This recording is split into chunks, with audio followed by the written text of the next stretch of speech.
Obsolete. Nobody has said the word to you. You have only said it to yourself and only at certain hours because in daylight you are fine, you are senior, you are established. 20 years, give or take, of becoming genuinely excellent at what you do.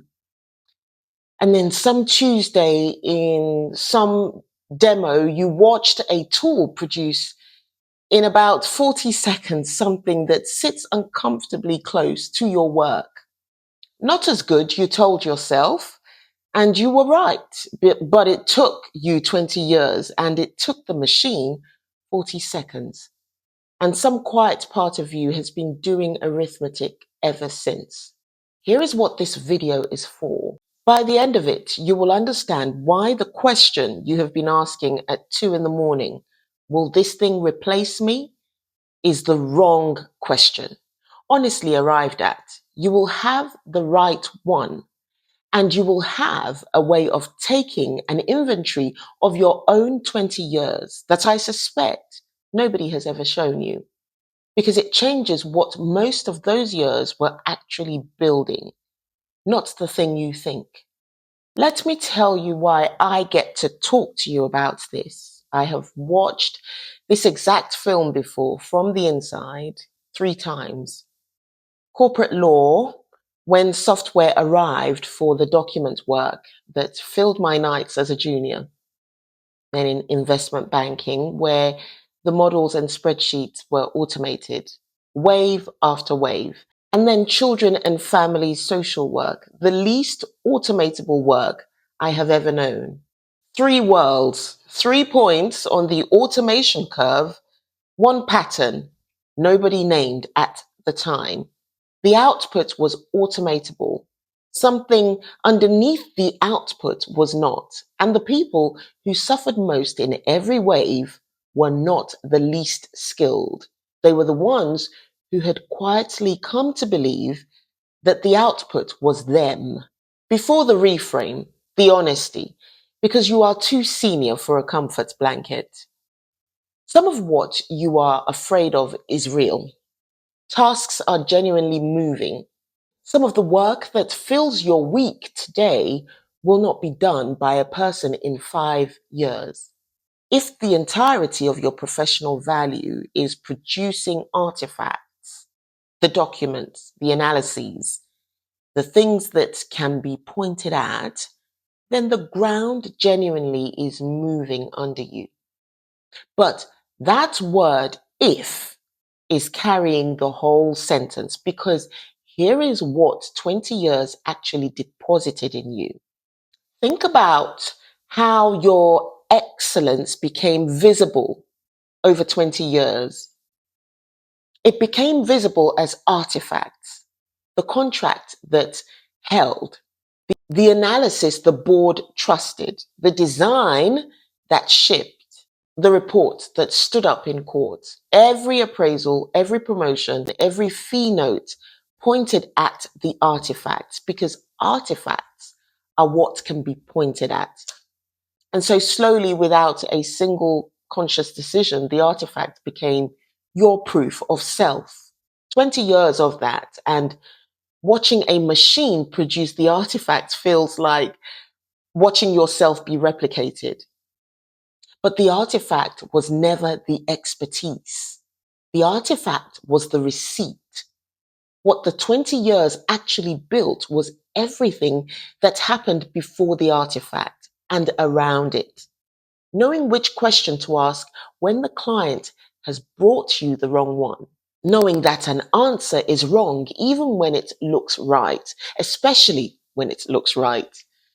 Knowing what not to do, which no output ever shows. Reading a room, a risk, a silence. And the thing the machine can least replicate, being answerable. The signature, the name that carries the consequences. A tool produces drafts. It cannot own outcomes. Somebody in the room still has to be the person of whom it can be said they judged this sound and they staked something on it. The machine has come for your receipts.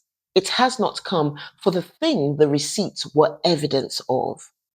But if you spent 20 years letting the receipts stand in for the self, then of course this moment feels like an existential one.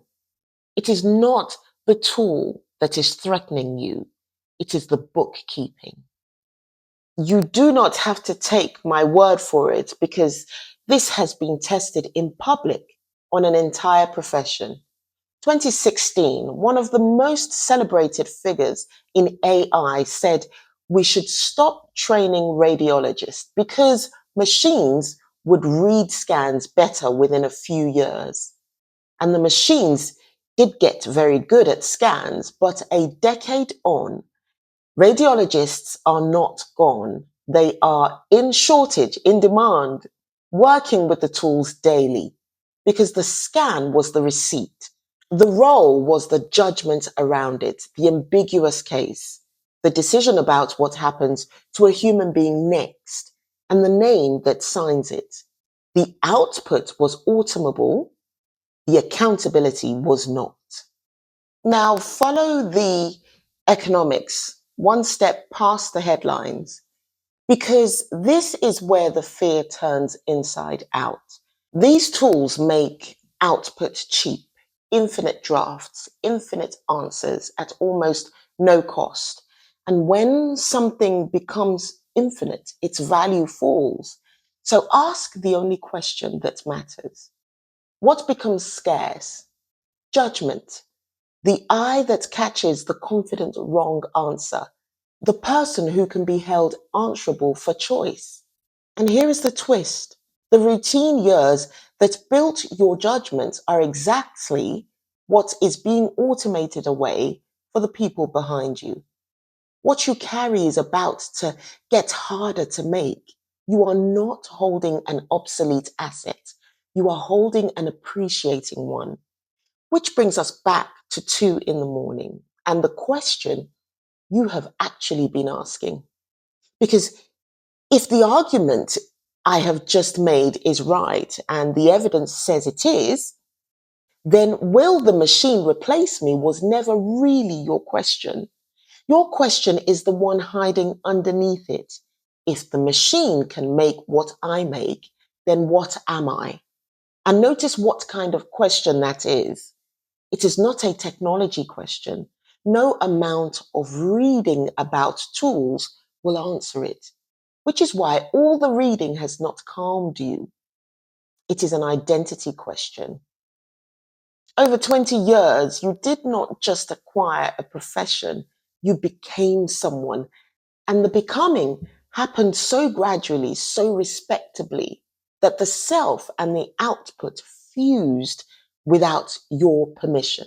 What this moment is actually asking of you is not reskilling. It is a careful, deliberate unfusing, separating who you are from what you produce, so that the changing of the second stops feeling like the ending of the first. That is identity work.